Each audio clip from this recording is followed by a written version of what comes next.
Concreta, el espacio que te contará lo que el poder oculta, con la conducción de Gustavo Vera y Lucas Scheirer, y la participación especial de Marcelo Figueroa y Mario Videla. En la producción, Gisela Delilo. Esta es la historia de un hombre común, que un día mirando hacia el cielo lo deslumbró una señal.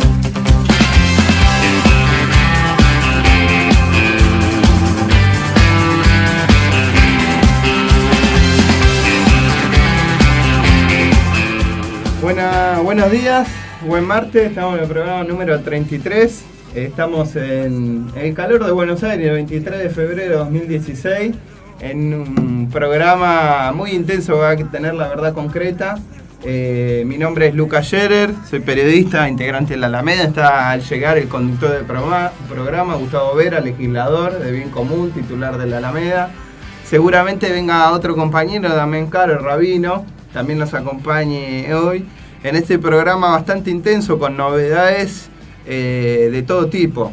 Queremos sacarlo a Pino Solanas, al senador nacional Fernando Pino Solanas, que el jueves va a estrenar su película El Legado sobre Juan Domingo Perón, con filmaciones únicas, inéditas. Además, Pino está en este momento en una marcha, en una movilización donde se le está, en la puerta de YPF, donde se le está entregando el contrato que firmó Chevron y YPF, que hasta el momento se mantenía oculto. Y además queríamos preguntarle sobre este peritaje oficial de la Policía Federal que confirma los derrames de cianuro en 5 ríos de la provincia de San Juan, que fue verificado por la propia Policía Federal y que deja en evidencia el actuar de la Barrigol. Todos estos temas con Pino Solano.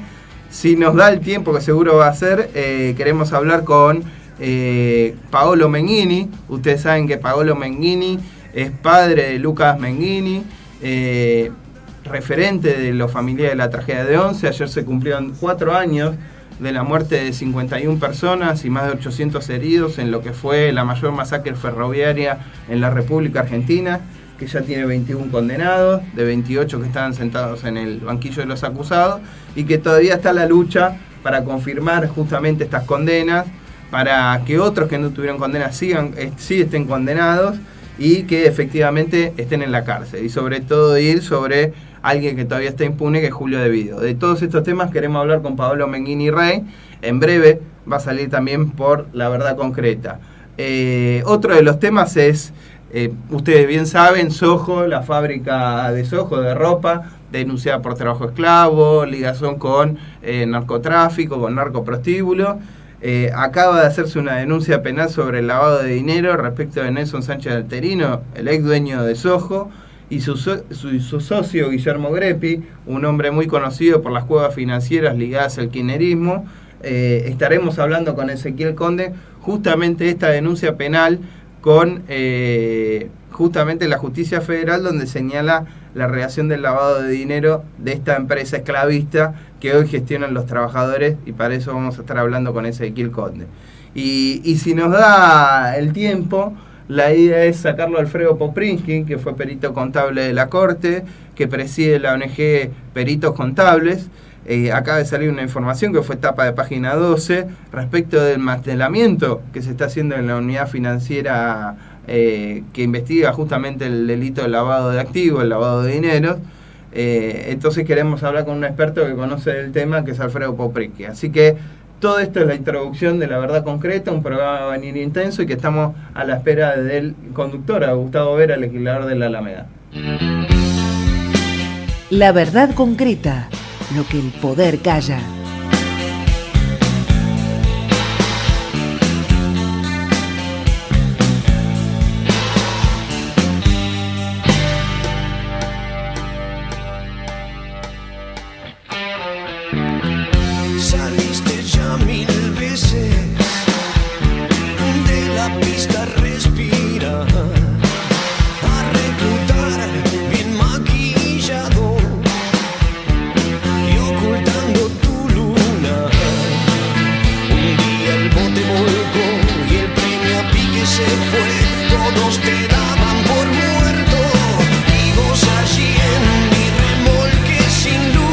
Como un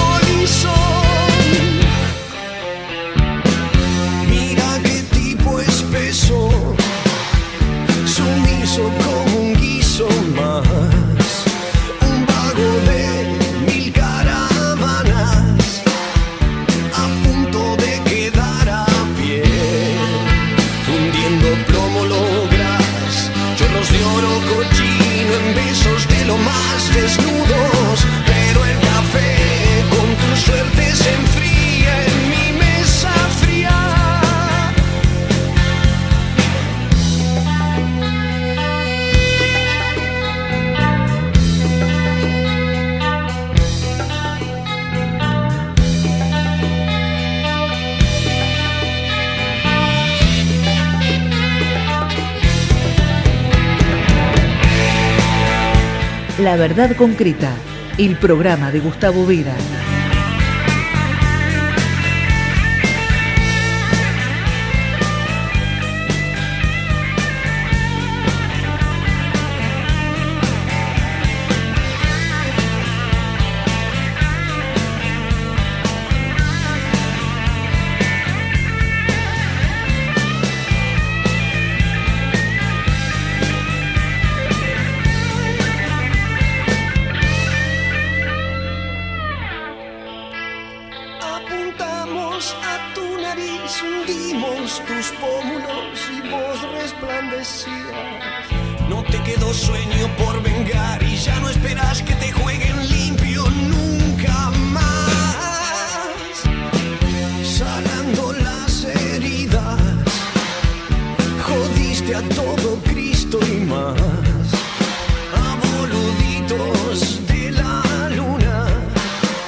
Hola, buenos días. Bueno, acabo de llegar. Sí. Gustavo Vera, uno de los que participan de La Verdad Concreta, junto con Lucas Scharer, con Mario Videla y con otros compañeros de la Alameda. Estamos en comunicación con el senador Pino Solanas y queremos... ¿Cómo estás, Pino? Buen día. ¿Qué tal, Gustavo? Buen día. Saludo a todos. ¿Cómo están? Queremos preguntarte tres cosas. Bueno, esta es una semana muy intensa para vos. Primero porque se presenta una película, El Legado, que es un trabajo de muchísimos años, casi de toda una historia, ¿no? Que tiene que ver de alguna manera con el testimonio de Perón, con cuando estaba enhebrando lo que después sería el modelo nacional o su testamento político, que se presenta el próximo 25 a las 8:30 en el Cine Gomón y después en otras salas. También te quería preguntar por el fallo, por la investigación o los resultados que dio la investigación de la Policía Federal respecto a la Barrigol, en la cual demuestran, digamos, que hubo una contaminación flagrante, y tengo entendido que ahora estás también en una actividad vinculada a los acuerdos secretos de Chevron. Bueno, sí, casualmente acabamos, Gustavo, de venir nos habíamos citado hoy a las 10 de la mañana abajo de la torre de YPF para reclamar el contrato, y se nos anunció que hoy a las 8:30 de la mañana el contrato había sido entregado en el juzgado contencioso administrativo número 7 acá de la capital federal. Es un juzgado que está a cargo de la doctora Carrión de Lorenzo, sí, que fue la que se pronunció exigiendo que se entregara el contrato en 10 días hábiles que vencieron ayer a la noche. Así que ahora a las 12:30, 1, vamos a ir a retirar el contrato al juzgado. Lo analizaremos esta tarde. Por supuesto, todo esto nace en una denuncia del senador Rubén Giustiniani, que nosotros adherimos, y mañana a las 3:30 de la tarde, acá en el Senado, habrá una conferencia de prensa y se entregará el contrato a todos los medios públicos. Es una notición. La verdad que hace mucho tiempo que queremos saber cuáles son estas cláusulas que se han firmado, ¿no? Y en va a ser revelador de la capacidad de entrega, sí, que ha tenido el kirchnerismo en estos años. Uh-huh. Y por suerte la jueza da lugar a la primera demanda seria que se ejecuta basada en el derecho a la información pública y basada en el decreto del propio Néstor Kirchner 1172 del año 2003, sí, sobre el derecho a la información pública. El fallo prioriza el derecho a la información pública de los ciudadanos y le exige a la Corte que lo entregue. Así que mañana a la tarde se hará público las cláusulas famosas, secretas, y va a revelar el modus operandi de esta falacia impostora e hipócrita que hacía creer o decía que no les entregamos el contrato porque somos una empresa privada. Claro. Pero era una empresa privada donde la mayoría del capital, la mayoría accionaria, era del Estado argentino, así Claro, que claro. ningún fundamento. Bueno, la verdad que vamos a estar allá, muy importante realmente esto, hace mucho tiempo que se viene discutiendo. Y otro tema que también se viene discutiendo y que al respecto vos hablaste mucho, también Miguel Borazo escribió un libro, era sobre las consecuencias de las políticas extractivistas de Barrick Gold y toda la afectación que hacía a la biodiversidad. Hoy en los diarios se conoció un informe que hizo la Policía Federal en la cual demuestra, digamos, contaminación importante del agua por parte de la minera. Bueno, sí, hoy hoy se publica el informe, se encargó un peritaje a un sector especializado de la Policía Federal. Sí. Y bueno, el resultado es que los residuos peligrosos se encontraron en 5 ríos, en los ríos Potrerillos, el Hachal, el Río Blanco, el Palca y las Taguas. Entonces se hallaron sustancias tóxicas absolutamente fuera de los índices permitidos. Sí, Esto es grave porque han pasado muchos meses desde que se produjo el derrame. Es decir que las poblaciones estuvieron tomando esta agua o las napas de agua que están seguramente contaminadas durante tantos meses. ¿Me entiendes? El desamparo. Sí, aparte considerando que el agua es esencial para la vida, es un derecho humano fundamental, ¿no? Inclusive localizaron que hay dos pequeños pueblos, que tienen el agua tiene una dosis de cobalto muchísimo más elevada de lo permitido y de metales pesados. Uh-huh. Entonces se le ha pedido esos son Chingüillos y Agualasto, Uh-huh. Hay sales, hay cobalto, y se le ha pedido a la Universidad de Buenos Aires que analice las consecuencias. Es increíble, ¿no? La destrucción del Estado Nacional, la complicidad de los estados provinciales. No existen los estados provinciales porque son socios. El señor Gioja es socio entre comillas, son ellos los que avalaron una historia de mentiras. Pensá, Gustavo, que para hacer el yacimiento Veradero falsificaron las cartas geográficas nacionales. Sí.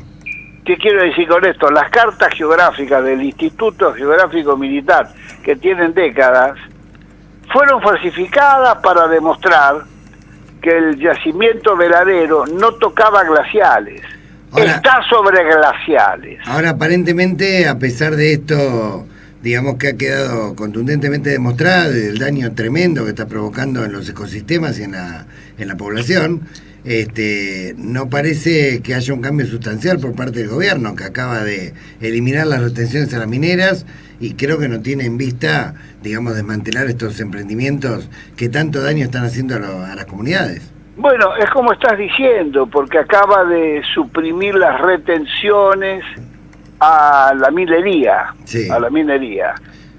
Ahora, habría que agregar, Gustavo, que la política oficial del gobierno nacional está absolutamente a contramano de dos hechos que marcan nuestra época. El primero de ellos es la encíclica Laudato Si, que condena de manera fehaciente este tipo de explotaciones. Mira, pocas explotaciones o emprendimientos industriales generan tantos gases de efecto invernadero que son los que provocan el calentamiento global. Pensá que todas las mañanas, en todas las mega minas, se inicia la actividad con dinamitando los cerros. Son varios miles, son 4 o 5 mil, son varias 4 o 5 toneladas de dinamita que hacen volar los cerros. Uh-huh. Esa voladura de los cerros ya es una agresión ambiental monumental. Sí. Y además esas mineras, cada una de ellas, como Bajo la Lumbrera, Veladero, Cerro Negro, consume tanta electricidad por día como la ciudad de Catamarca o la ciudad de La Rioja. Sí. Y esa electricidad corriente subsidiada por todos los argentinos. Es una cosa insólita. Sí, sí, Cuando, además es la electricidad que le falta a muchos hogares pero argentinos date estos días. cuenta, se chupan, mira, la mina Veladero y la mina Bajo la Lumbrera se chupan buena parte de la electricidad. Mira, es el equivalente a lo que está generando Atucha. Claro. Bueno, Pino, escúchame, tenemos poco tiempo y queremos saber un poquitito en pocas líneas, ya sé que es muy largo y esto es un trabajo de toda una vida, digamos, pero en pocas líneas, digamos, una introducción a lo que sería El Legado, esta película que vas a presentar el 25 en Egomón, 8:30. Sí, hay varias funciones en el día, una a mediodía, otra a las mediodía, bien. mediodía, otra a las 5:30 de la tarde y otra a las 9:20 de la noche. Perfecto. La función del preestreno, que es este jueves, pasado mañana, Sí, por razones especiales y de programación, sí, va a ser a las 8:30 de la noche. Bien, perfecto. Pero la película resta 1 o 2 semanas, quedará en las salas en los horarios de las 12, de las 5:30 sí, y de las 9:30, pero también va a estar en el shopping, en los cines de Aedo, sí, y va a estar en San Miguel, bien, y va a estar en Quilmes, Muy bien. en los complejos de salas de... bueno, el legado, en el legado hay dos cosas. En el legado, por un lado, está mi homenaje y recordatorio a la relación de ese grande que el destino hizo que lo tratara, Sí. y mi gratitud, porque yo aprendí mucho, en la memoria de los encuentros y el rodaje que hicimos en el año 71 y 72. Pero por otro lado, es el recordatorio de las principales medidas estratégicas que tomó Perón en sus gobiernos y sobre todo en el proyecto que nos legó en sus últimos años, que es el modelo argentino para el proyecto nacional, sí, el plan trienal. Todas esas medidas tienen hoy una enorme actualidad. Es decir, para quien quiera conocer el pensamiento real estratégico de Perón, para quien quiera descubrir al Perón cotidiano, el Perón íntimo, el Perón humano, el Perón con gran sentido del humor, hay que ver El Legado, y yo la he pensado esa película sobre todo para hacer una suerte de puente que esta historia le llegue a las generaciones que nos siguen, Gustavo. Sí, la verdad, Entonces, mirá, yo he podido ver un anticipo y la verdad que me pareció impresionante porque rescata un montón de reportajes, de opiniones de Juan Domingo Perón en sus últimos años, en los años más sabios de alguna manera. No, y es una película con mucha emoción, la gente sale agradecida porque tiene mucha emoción por los momentos dramáticos, Sí. y emoción por la generosidad de Perón, lo Sí. que está expresando allí. Digo, el público en general que no tiene color partidista, Sí, quienes sí, no sí. son peronistas salen igualmente emocionados y agradecen la película porque es una película que su propuesta es la unidad nacional para poder enfrentar las grandes causas que nos oprimen, Sí, tal cual. Bueno, la verdad que la recomendamos, realmente es emotiva, es formativa, va a sorprender a muchos porque muchos que han identificado estos últimos años a determinados dirigentes con las banderas de justicialismo se van a encontrar con un Perón que realmente no tiene nada que ver. Si me permitís, mi compromiso con Perón de hacer esta película, mi compromiso, yo tenía un compromiso moral, ético con él, porque el proyecto de Perón, Gustavo, fue falsificado, fue traicionado, fue silenciado en todas estas décadas. En nombre de Perón y con la camiseta de Perón se han venido ejecutando ideas y propuestas que son exactamente contrarias al pensamiento, al proyecto y a la doctrina de Perón.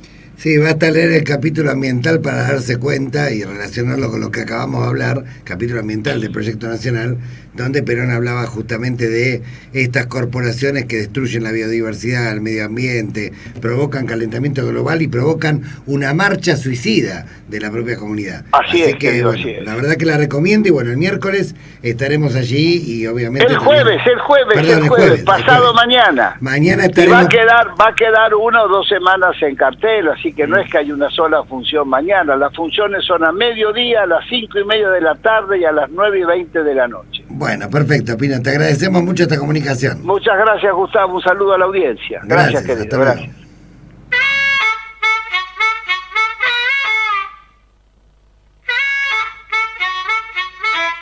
Gustavo Vera está en Radio Conexión Abierta.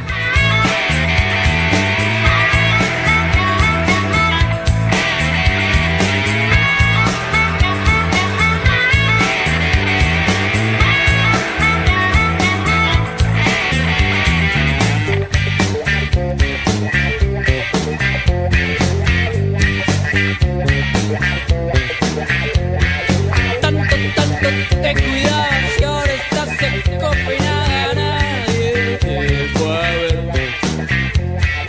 Me acuerdo cuando bailabas, me acuerdo que ni miraba nunca el tren bien.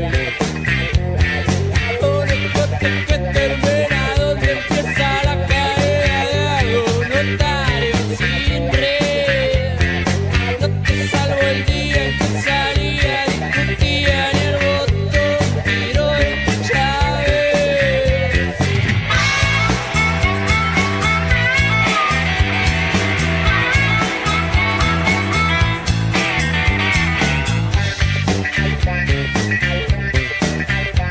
La verdad concreta. Cemento caliente, el piso rosa, la pared que te hizo aullar como un bebé. Jubilado sin derecho, te cortaron como el hecho, el techo hizo caer. Solos y otra vez sin nada, después la verdad de entrada sin salida a la vejez. Retumban la vena los muchachos y las nenas a la carga otra vez.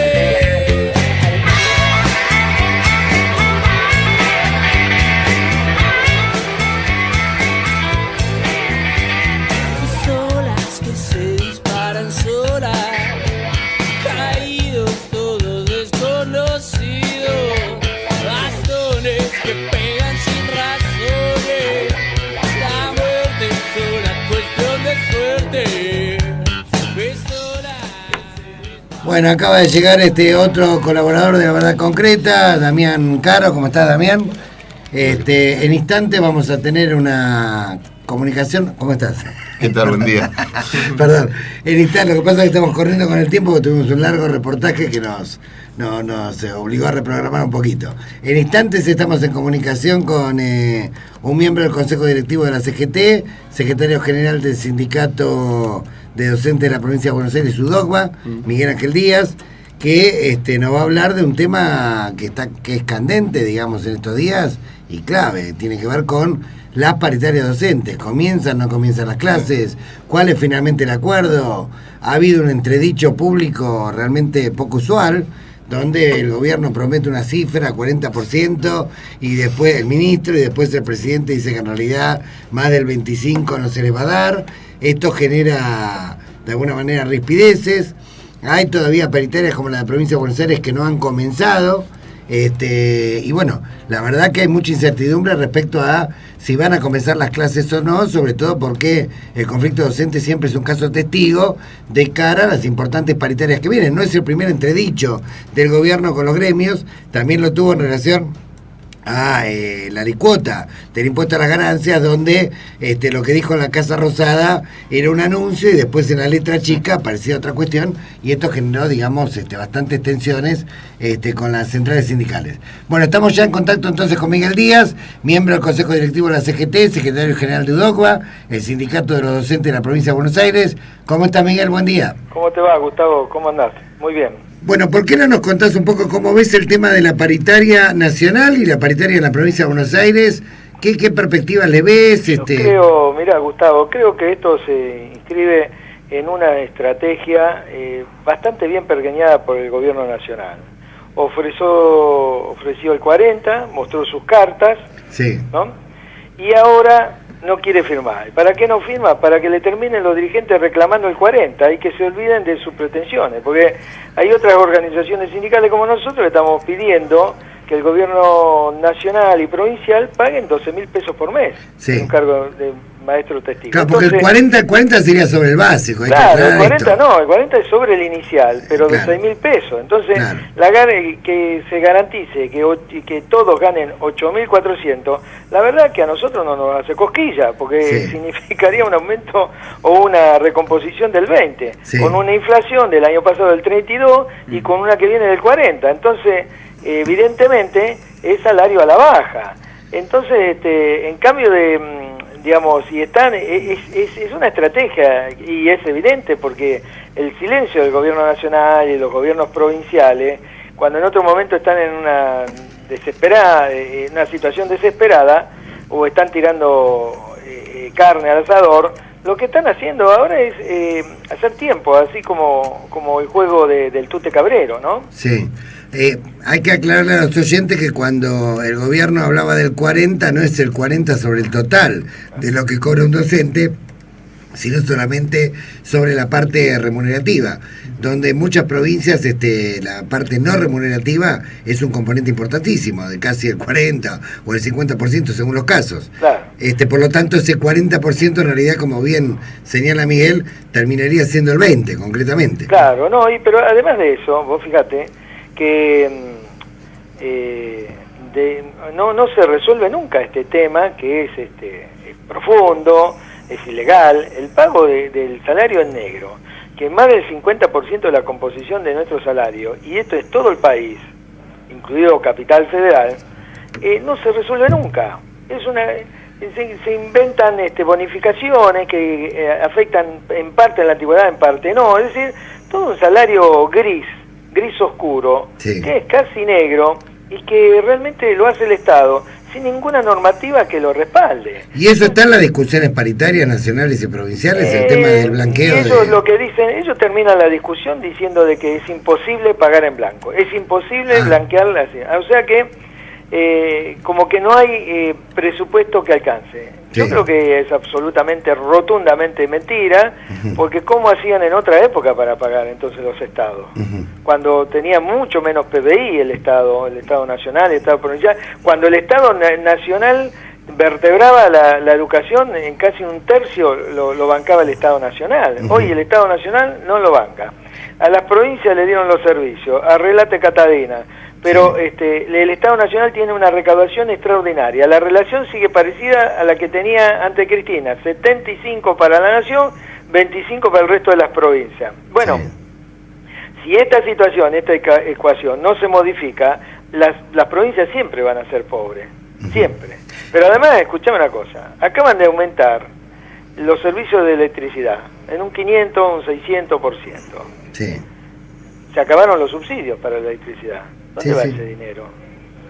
Obviamente van a las empresas que están vinculadas a Edesur y Edenor, algunas con Calcaterra, ¿no? Una persona muy allegada al señor Mauricio Macri. O sea que volvemos a subsidiar las empresas. Efectivamente, a través de tarifazos que a su turno van a traer una nueva ola de inflación. Y aparte, quiero aclararte que el gobierno nacional gastó enormes fortunas en subsidios, el anterior, a estas empresas que se la chorearon entre el ENRE, Edesur. Nosotros presentamos una denuncia por sabotaje, porque los cortes de luz no tienen que ver con falta de energía, sino con que el circuito de distribución es absolutamente vetusto, nunca cambiaron los cables y se tragaron toda la guita, para decirlo en buen romance, ¿no? Entonces ahora estamos premiando de vuelta a estos tipos y empieza otra vez el circuito de corrupción en el cual participa el ENRE, en el cual participan estas empresas, en el cual hay dueños de estas empresas que son amigos de los gobiernos de turno, y bueno, y sigue de alguna manera la historia, de alguna manera, y la están sufriendo los vecinos que con olas de calor tienen cortes bastante intensos, tanto en el conurbano como en la capital. Exacto. Pero escúchame, a ver, en la provincia, ¿vos notás alguna predisposición? ¿Ves que haya voluntad de Mirá, solucionar yo el vería problema? predisposición cuando el gobernador se pone a la cabeza. Sí, Y acá los funcionarios brillan por su ausencia. Sí. Vienen, nos hablan funcionarios de tercer orden, Sí. que esto no tiene nada que ver, sí, no quiere ser peyorativo esta Sí. mención, sino que bueno, que son funcionarios que no tienen poder de decisión. Por lo Ujú. tanto, hablamos, nos muestran números, nosotros lo rechazamos y eso es todo lo que está sucediendo, digamos, Ajá. ¿no? Una sucesión de rechazo porque no puede, es insostenible. Porque bueno, ¿qué dicen ellos? Y no tenemos plata, y después ahora están cambiando, el discurso dice, no queremos invertir más en educación. Ajá. Bueno, ahora, vos tenés un presupuesto que está por arriba del presupuesto del año pasado, Sí. en 114.000 millones de pesos. Sí. Tenés el Fondo de Reparación Histórica del conurbano, Sí. que pasó de 800 millones a 14.000 millones de pesos. Es Sí. decir que con esos dos ya tenés 370.000 millones de pesos. 370.000 millones de pesos. Son para 3 que la gente- presupuestos de la Ciudad de Buenos Aires, claro. ¿Cómo? Son 3 presupuestos de la Ciudad de Buenos Aires, Bueno. que es la ciudad más rica del país. Bueno, sobre esos 370.000 millones de pesos, Ujú. más te permitieron un endeudamiento de 60.000 millones de pesos. Eso quiere decir que vos, para pagar deuda, no necesitas ese presupuesto. Lo tenés entero. Claro. Entonces, de esos 370.000 millones de pesos, más la recaudación, que va a superar esos 370.000 millones de pesos, estás hablando como de 420.000 millones de pesos que vas a tener durante todo el año. Bueno, ¿qué es lo que querés? ¿Qué cifra querés invertir en educación? 80.000, ¿sabes lo que es eso? El 20% de tu Sí, recaudación. claro. Entonces, ¿cómo es? ¿No era el 25? ¿No era el 37? ¿Cuál Sí. es la cifra que quiere invertir el Estado? Sí. Bueno, si vos invertís lo que tenés que invertir, se te acaban los problemas. Ahora, si vos querés generar problemas, y bueno, meté los huevos en cualquier canasta y así, y eso va a suceder. La Eso es lo que va a perspectiva suceder. de que no se inicien las clases es una perspectiva probable, por lo menos. Hola. Hola, sí, Sí. te preguntaba, la perspectiva de que si no llegan a acuerdo no se inicien las clases es una perspectiva probable, entonces. Sí, mira, se corta, pero bueno, algo escuché. Sí, Sí. evidentemente todo viene hacia eso, pero ¿sabes lo que más que empiecen las clases o que no empiece, porque de última es un símbolo, Sí, es un día, es sí. el primer día, el tema es, ¿va a haber clase todo el año o no va a haber clase todo el año? Que es mucho más grave, ¿no? Sí. Va a haber discontinuidad y bueno, esto es lo que se está planteando de la política, porque acá evidentemente lo que sí estamos seguros, lo que sí es verdad, es que la clase política en Argentina fracasó porque nunca hiló la educación y la metió, bueno, como una cuestión de Estado, ¿no? Sí. Que hay que protegerla, que hay que mimarla, que hay que hacerla crecer, desarrollarse, y que todos los argentinos tenemos que discutir qué tipo de educación queremos para este siglo XXI. Pero no, estamos hablando solamente de salario y condiciones laborales, Sí, no tal salimos cual. de ahí. Es una discusión casi prehistórica, pero bueno, esa es la que nos llevó el menemismo y que ninguno pudo Claro. superar, ¿no? Claro, sí. O mejoraron, digamos. Mejoraron al La menemismo, precariedad, cada vez claro. estamos peor. Bueno, Miguel, te mando un abrazo y ojalá que logren satisfacer las reivindicaciones que están reclamando y bueno, que esto que vos decís, que haya continuidad educativa, pero con dignidad para los trabajadores, Claro. que esto es lo más importante. Y para los pibes. Así es. Un abrazo muy Bueno, que grande. tengas Muchas buen gracias día. por llamar. Hasta luego. Hasta luego. La verdad concreta, lo que el poder calla.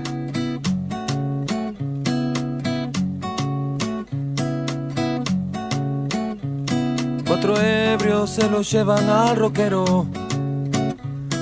Otra vez ha fracasado el funeral.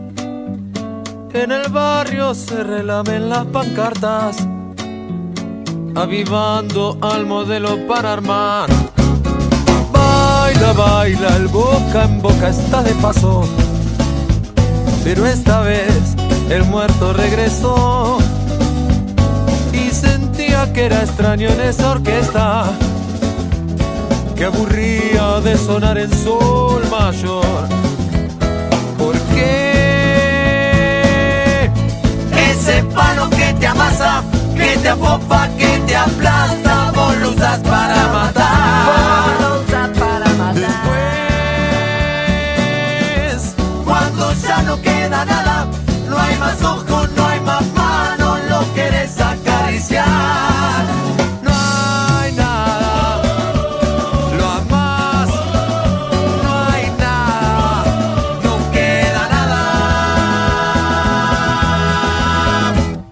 oficinas alistando predadores, en las radios incitando al festival, que recuerda por primera vez un nombre, que la gente hoy está queriendo más.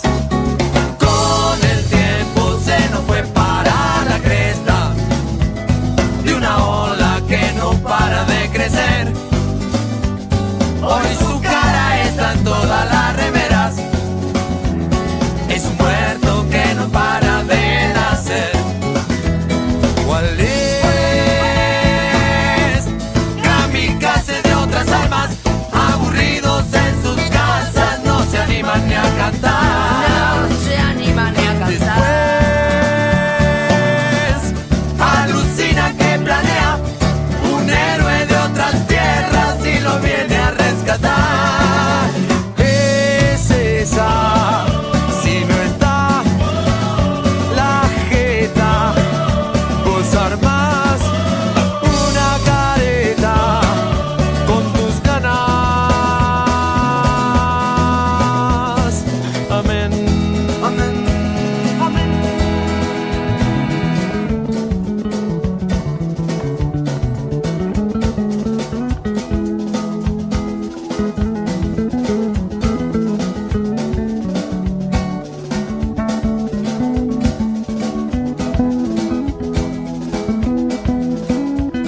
Cuatro ebrios se lo llevan a... Bueno, acaba de culminar uno de los viajes más importantes que ha realizado Francisco desde su papado en México, un lugar, digamos, lamentablemente que está azotado por las mafias, el narcotráfico, la corrupción, muchísima muerte, crisis con los migrantes.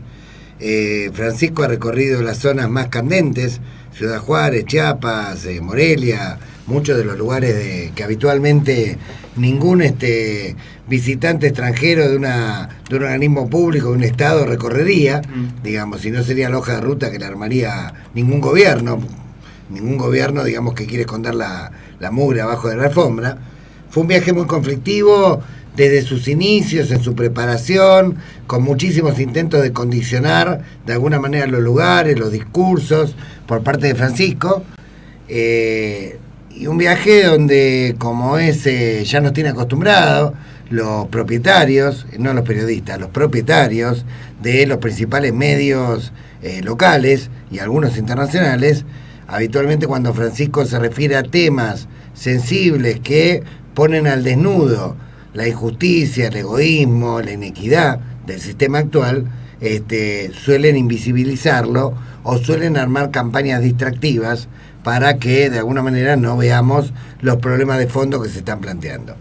Recuerdo cuando fue la visita a Bolivia, como parte de la gira por Ecuador, Bolivia y Paraguay, hubo una reunión muy importante con los movimientos sociales, se acababa de lanzar el Laudato Si, y Francisco dio un discurso que hoy vuelve a recordar en el Vatican Insider, en un artículo un reportaje que le hacen a Francisco, hoy vuelve a recordar las 3T, Tierra, Techo y Trabajo, plantea la perspectiva de los movimientos sociales, plantea serias críticas a cómo está funcionando el sistema, y en ese momento los medios de Argentina y de gran parte del mundo no se entretuvieron durante 4 o 5 días con el regalo que le había hecho Evo al Papa para distraer la atención sobre lo que estaba diciendo Francisco.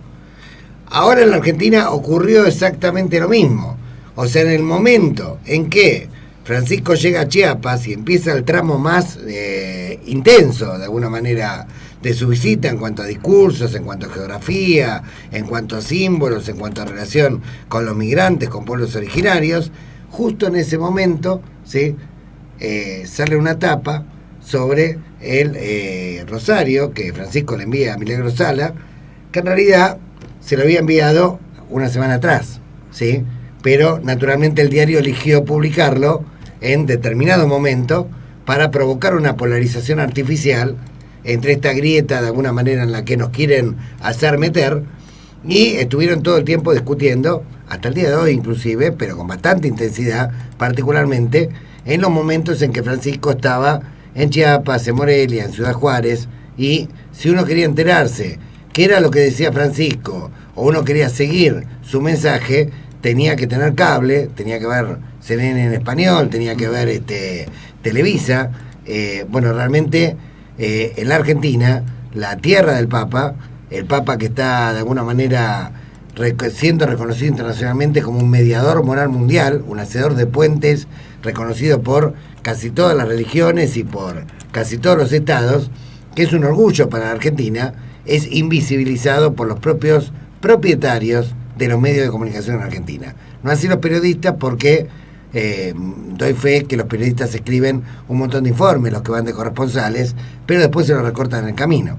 Así pasó también en la visita a la República Centroafricana, donde se produjo un acontecimiento histórico, que es la apertura del año del Jubileo de la Misericordia en la puerta de Bangui, en África, la primera vez que la iglesia, que un papa, digamos, hacía este gesto, digamos, en el continente africano, y el tema fue, digamos, prácticamente invisibilizado, porque en realidad se quería disimular que en la República Centroafricana la tal mentada guerra civil en realidad era lucha de facciones incentivadas desde afuera, ¿sí? Desde potencias extranjeras que querían llevarse recursos naturales. Estamos acá con Damián Caro, que acabó de llegar, estamos con Cervantes, con Juan Cervantes, el padre, digamos, que está ahora en México, que estuvo con nosotros trabajando y que lo conoce a Bergoglio. ¿Cómo estás, Juan? Muy bien, Gustavo, muchas gracias. Muy contento de poder estar otra vez con ustedes, vía telefónica. Bueno, el otro día nos pudimos comunicar muy cortito. ¿Nos podés ahora, que ya terminó toda la gira, contar un poco, bueno, qué quedó, qué sensaciones, qué reflexiones, qué discusiones hay en la sociedad mexicana luego de la visita de Francisco?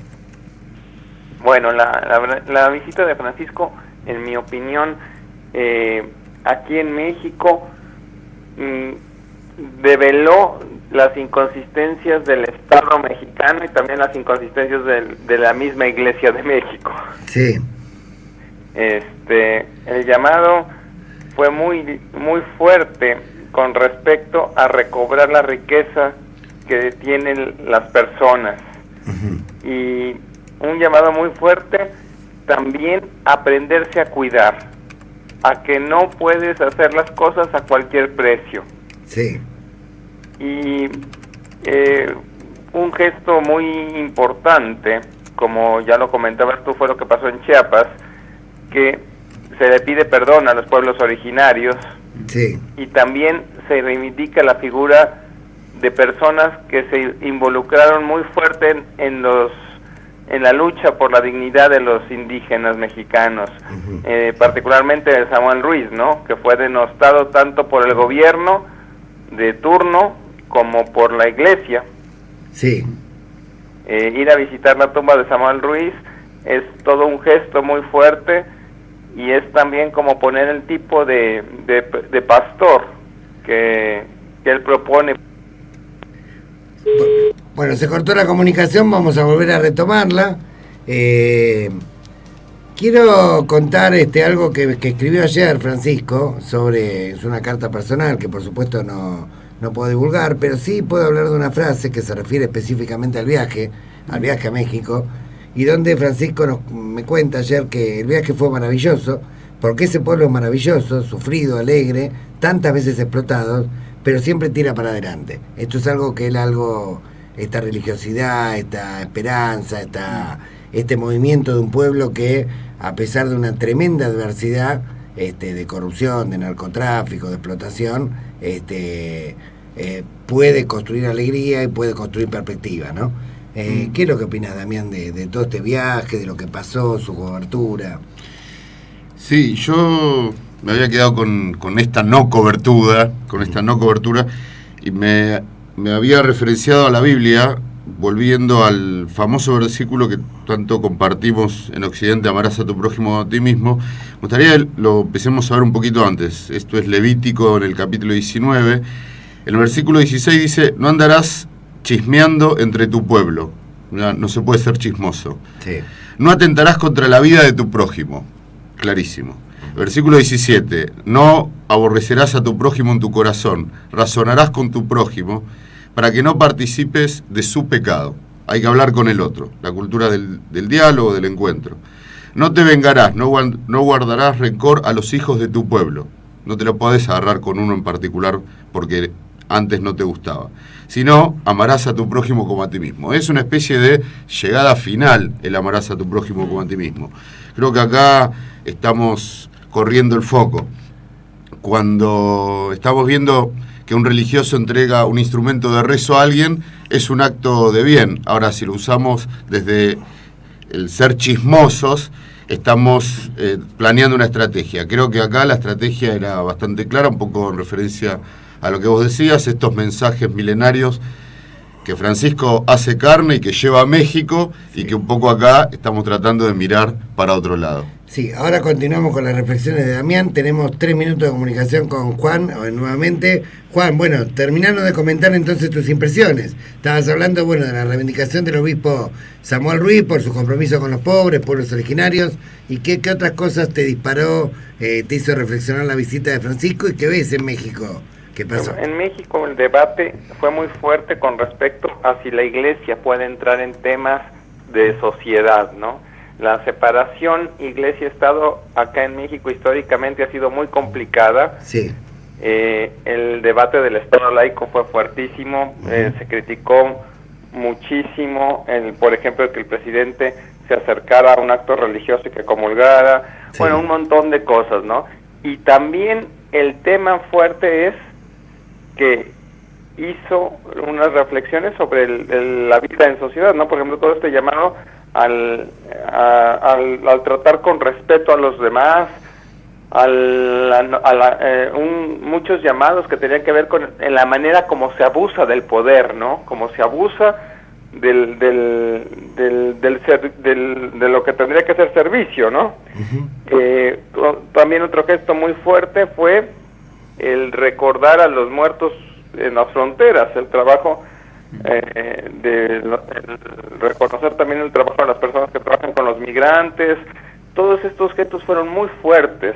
Acá el gesto, lo de la frontera también fue minimizado, ¿no? El gesto me parece que es demasiado fuerte, el mensaje fue muy fuerte, y después cuando Trump... Por lo menos Donald Trump lo escuchó el mensaje. Lo escuchó, ¿no? Y fue muy interesante porque de verdad acá en México el llamado al respeto a la dignidad de las personas me parece que es lo que queda como lo más fuerte del mensaje, y sobre todo un mensaje como muy integral, ¿no? Que habla también de que no podemos dejarnos robar nuestras propias riquezas, ¿no? Y el empezar a valorarse, a valorar a las personas, a tratar al otro con dignidad. Y obviamente este discurso termina siendo muy sencillo, pero al mismo tiempo con implicaciones muy fuertes. Sí, efectivamente. Ahora, vos pensás que, por ejemplo, la República Centroafricana, cuando Francisco fue, después quedó una mesa de diálogo entre las facciones que estaban en pugna, un compromiso de trabajar de alguna manera o empezar a construir un proceso de paz o de pacificación. En México, vos pensás que en algunos estados, en algunas regiones, por lo menos parcialmente, puede haber, digamos, un cambio de actitud de la relación, digamos, del Estado con la sociedad civil. Yo creo que sí, ¿eh? Yo creo que definitivamente tiende puentes y genera espacios de reflexión. También empieza a poner el foco sobre cosas que no se habían reflexionado, ¿no? Sí. Y empieza a proponer una manera diferente de entender las cosas, ¿no? Que es posible entender la vida de otra manera. Uh-huh. Y que es posible también replantear las relaciones Iglesia-Estado, replantear también la participación de la sociedad civil en cuestiones de bien común, ¿no? Sí. ¿Qué va a pasar? No lo sabemos, ¿no? Ahora tengo una pregunta, la pregunta del millón, digamos, porque bueno, en Ciudad Juárez estuvo 12 horas. No pasó nada, digamos, no hubo por suerte ningún tipo de atentado. Bueno, se nos cortó. no pudimos, ya nos habían anticipado que era una comunicación breve. Bueno, la pregunta un poco que nos hacíamos era, bueno, a ver, Ciudad Juárez, 12 horas estuvo Francisco, no hubo ningún tipo de atentado, ni incidente, ninguna muerte en un lugar donde la muerte se cuenta por minutos, ¿sí? ¿Fue el Espíritu Santo o el Estado está tan corroído y comprometido con las mafias que ellos mismos pactaron una tregua? Lo dejo a los oyentes para que lo piensen. Ya se nos está acabando el tiempo, dice Julia, nuestra productora, a la que agradecemos igual que Gisela. Bueno, hoy fue un programa bastante intenso en cuanto a reportajes, bastante breve en cuanto a intervenciones nuestras, pero bueno, prometemos que la próxima semana vamos a armar una mesa en el estudio y vamos a tener un debate un poco más intenso sobre estos temas que nos han dejado muchos títulos para tratar. Gracias, Damián. Gracias, Lucas. No sé si quieren alguna reflexión final. Bueno, Damián, Rabino. Sí, un poco esto que se estaba hablando recién. Creo que tenemos que volver la mirada al otro y entender que o nos vemos a todos como una gran familia o nos hundimos todos. No hay salvaciones personales. Muy bien. Bueno, con estas reflexiones entonces nos vamos. Hasta el próximo martes, 11 de la mañana por Conexión Abierta. El programa de la Alameda de Bien Común, conducido por Lucas Yarer, Damián Caro, quien les habla Gustavo Vera, y en la producción Julia García y Gisela Delilio. Hasta luego.